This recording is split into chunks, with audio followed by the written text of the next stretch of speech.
এই জন্য যখন সময় হয় পয়গম্বরের সামনে দুরূদের আমল, এটার জন্য কোনো পেরেশানির কারণ নাই, মঞ্চও বানানো দরকার নাই, জায়গায় জায়গায় যাওয়া দরকার নাই, এটার জন্য বিশাল বড় আবেদন করে বিশাল বড় আয়োজন দরকার নাই।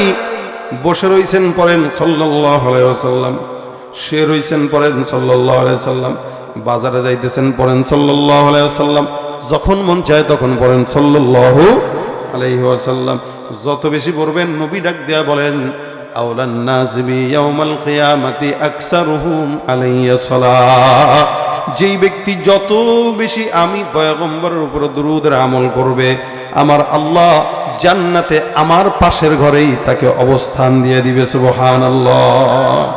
রাসূলের পাশের ঘরে অবস্থান জান্নাতে থাকবে। আমল কি বলেন না?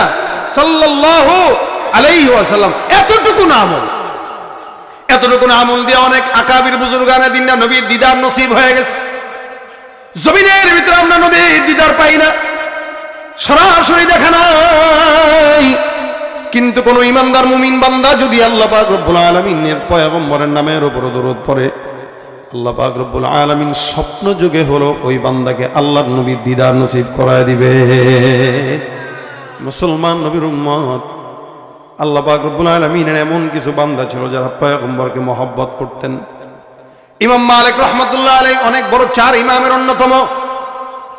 আল্লাহর বান্দা মদিনার জমিনে থাকতেন, মদিনার দরজ দিতেন। এই আল্লাহর বান্দাটা রাসূল সাল্লাল্লাহু আলাইহি ওয়াসাল্লামের শানে এত মহব্বত আর প্রেম ভালোবাসা রাখতেন। মদিনায় মসজিদে নববীতে যতদিন ছিলেন কোনোদিন মসজিদে নববীর এরিয়ার বাইরে উনি যান নাই। ওনাকে একদিন বাদশার তরফ থেকে বলা হয় বাদশার সন্তানকে একটু পড়ানোর জন্য যেন বাদশার বাড়িতে যাওয়া হয়। ইমাম মালিক রাহমাতুল্লাহ আলাইহি বলেন, না, মালিক কাউরে পড়াইতে যায় না, পড়তে হইলে মালিকের কাছে আসা লাগে। বাদশার সন্তানের ব্যাপারে আবেদন, কিন্তু ইমাম মালিক বের হয় না।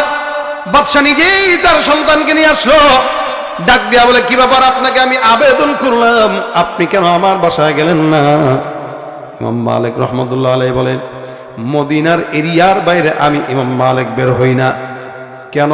বলে, আমার ভয় হয় যদি মদিনার এরিয়ার বাইরে বের হই না জানি আবার মরণ চলে আসে। আমি ইমাম মালিক চাই না মদিনার এরিয়ার বাইরে আমার মরণ হোক। আল্লাহুম্মা রযুকনা শাহাদাতান ফি সাবিলিক ওয়াজআল মাউতানা ফি বালাদি রাসূলিক। আমি মদিনার এরিয়ার বাইরে যেতে চাই না, আমি চাই মদিনার মাটিতে আমার মওত হোক, আর নবীর পাশে ওই যে জান্নাতুল বাকিতে আমার কবর হোক।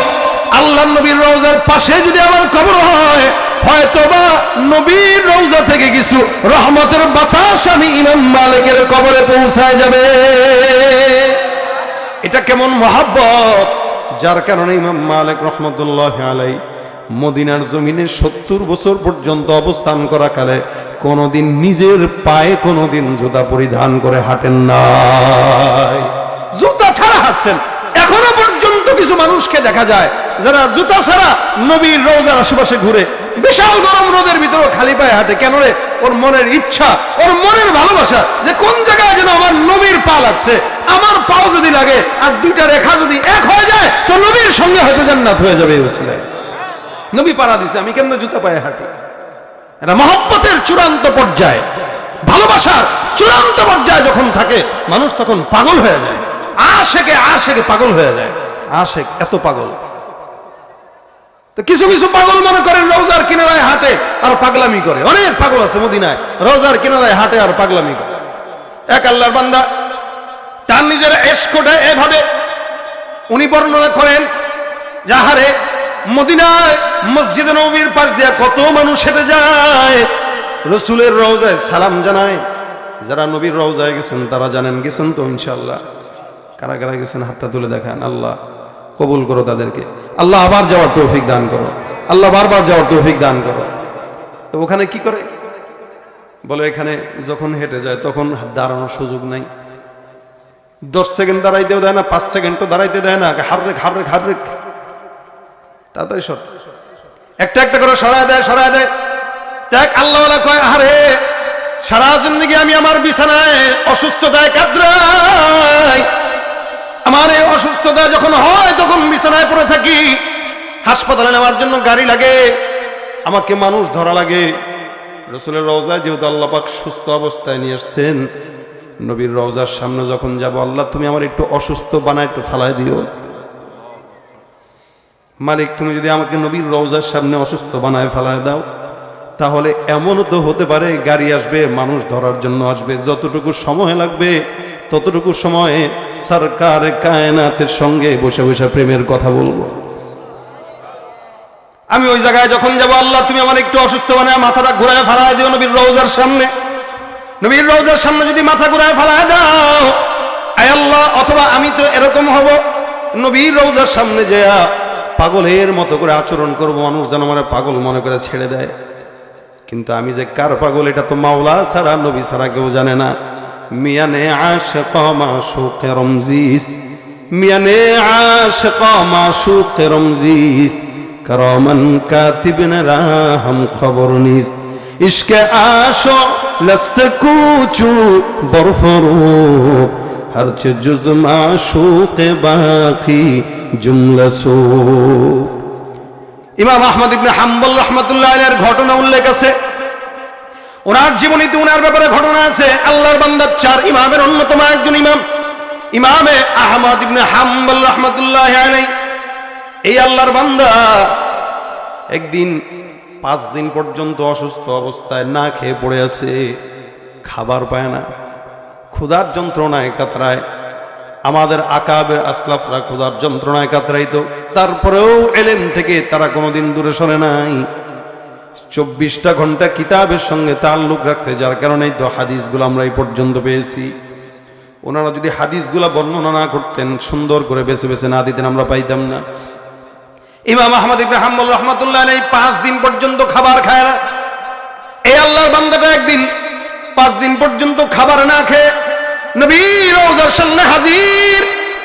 নবীর সামনে যা ডাক দিয়ে বলেন, ইয়া রাসূলুল্লাহ, আপনার উম্মত 5 দিন পর্যন্ত খাবার পায় না। সাহাবা একরাম আপনাকে ক্ষুধার্ত অবস্থায় একবার নজর দিয়ে যদি দেখতো, ওই সাহাবাজ মাইন্দার 5 দিন 3 দিনের ক্ষুধা নিবারণ হয়ে যেত। আমি তো আর সাহাবাজ মাইন্দের মতো ইমানদার না। নবী আমি দুর্বল, আপনার কাছে আসলাম, পয়গম্বর আপনি আমাকে একটু দয়া করেন, রহমত দেন। আল্লাহ রাসূল সাল্লাল্লাহু আলাইহি ওয়াসাল্লামের সামনে গেছে, নবীর কাছে শিকায়াত বলতেছেন নিজের হাল, দিয়ে রাসূলুল্লাহ 5 দিন পর্যন্ত খাবার খাই না। পয়গম্বর আপনার রওজার সামনে চলে আসলাম যেন মনটা একটু শান্তি হয়, পেটটা একটু ভরে। আপনি যদি বেঁচে থাকতেন দেখে আমি আমার পেটের ক্ষুধা নিবারণ করতাম। ইয়া রাসূলুল্লাহ, আপনি নাই, চলে গেছেন আপনি ওখানে, আপনার সঙ্গে একটু গল্প করতে আসলাম নবী, এই গল্পের কারণে জানি আমার পেটের ক্ষুধাটা একটু নিবারণ হয়ে যায়। ইমাম আহমদ ইবনে হাম্বল রাহমাতুল্লাহ আলাইহি নবীর সঙ্গে গল্প করতে করতে করতে করতে ঘুমায় গেছেন। বিশ্বাস কি, নবী জমিনের মধ্যে নাই, কিন্তু নবীর সঙ্গে গল্প করবে। এ ভাইরা আমার, অনেক বড় বড় আল্লাহওয়ালা বুজুর্গ ছিলেন যারা নবীর রওজার সামনে দাঁড়ায়া গল্প করতেন নবীর সঙ্গে।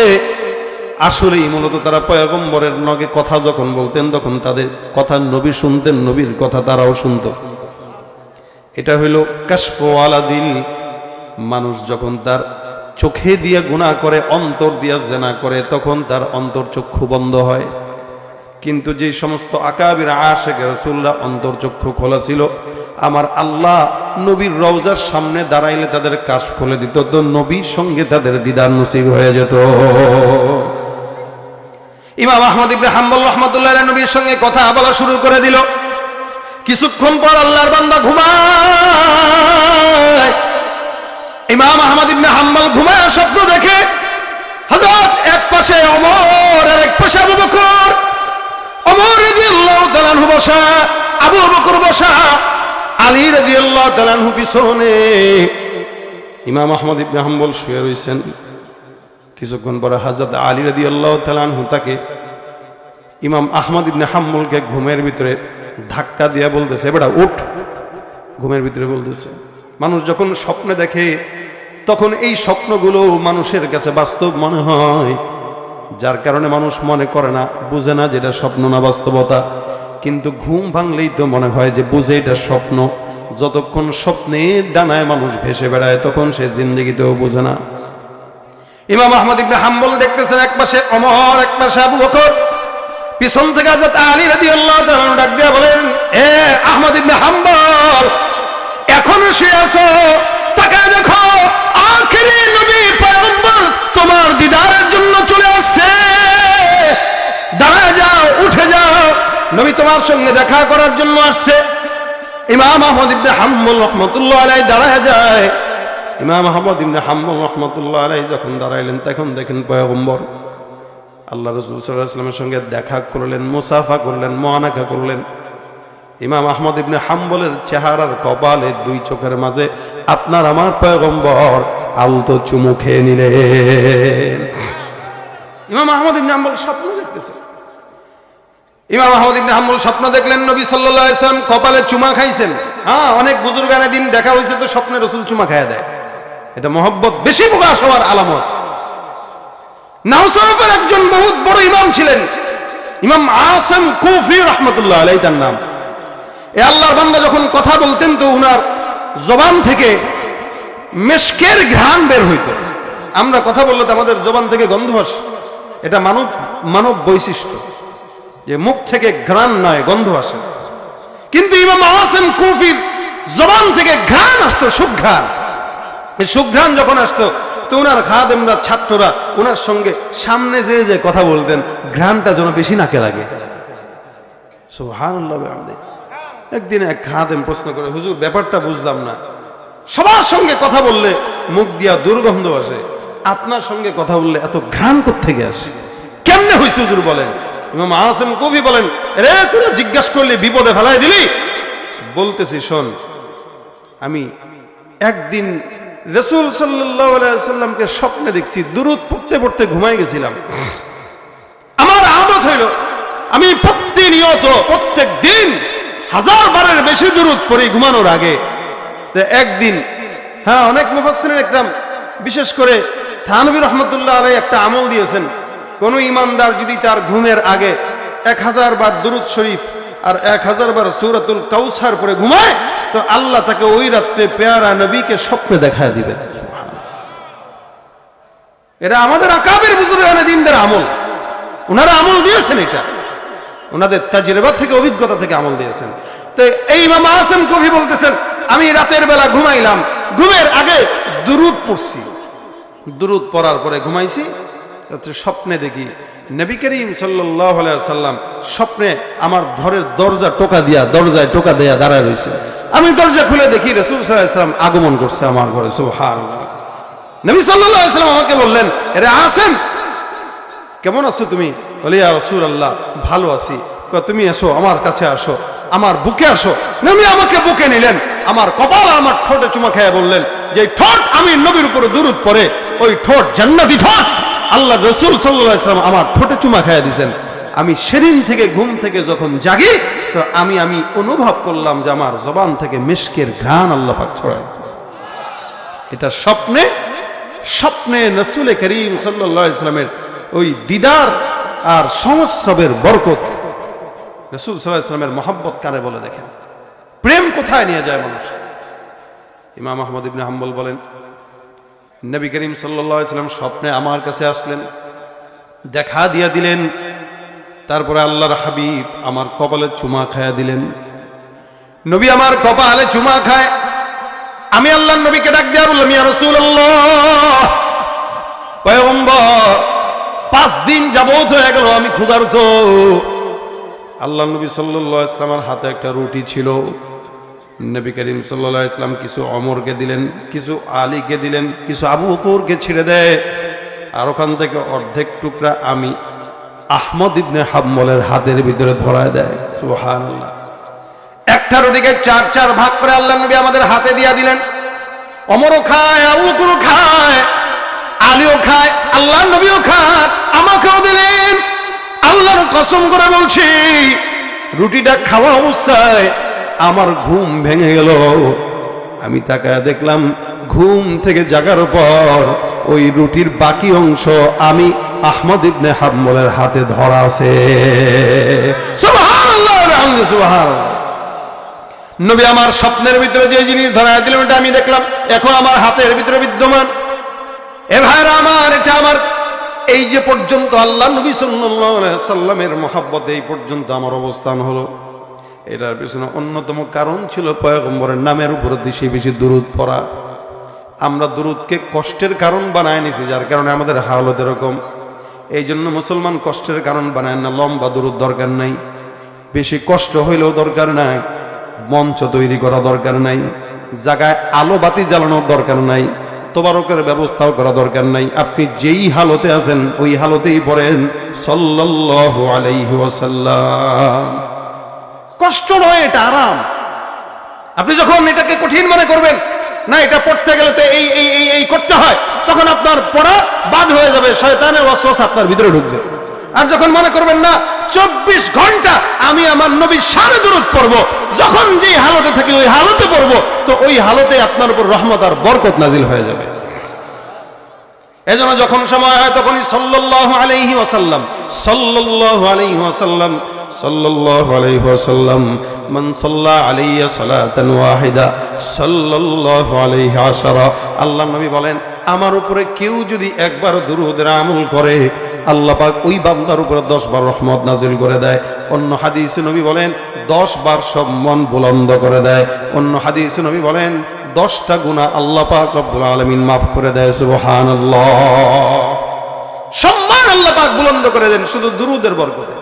এই কারণে ভাইরা আমার, লম্বা দীর্ঘ বয়ান শুনলেন, কিন্তু বয়ান শেষে আমল কিছু নিয়ে গেলেন না, লাভ নাই। নবীর জিয়ারত আমাদের সকলের মনের তামান্না, তো কি বলেন, ঠিক না? আমরা নবীকে দেখতে চাই তো ইনশাআল্লাহ।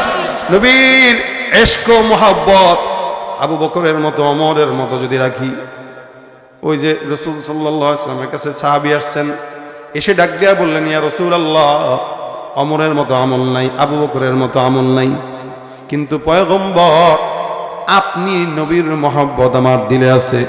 নবী ডাক দিয়া বলেন, ইন্নাকা মা'মান আহবাবতা, তোমার মহব্বত যার সঙ্গে থাকবে আল্লাহ পাক তার সঙ্গে জান্নাত দান করে দিবেন। সুবহানাল্লাহ। এই জন্য নবীর সঙ্গে জান্নাত যাওয়ার জন্য কিছু জিনিস দরকার, আমল দরকার। লম্বা অনেক আমল, বিশাল বড় বড় আমল দরকার নাই।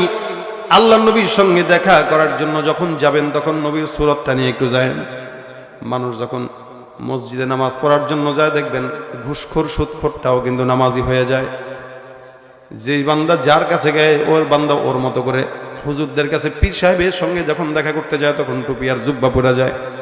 ঠিক মদিনাওয়ালার সঙ্গে জান্নাতে দেখা করতে যাবেন, এখান থেকে মদিনাওয়ালার সুরত, দাঁড়িয়ার সুন্নত দরকার আছে না নাই?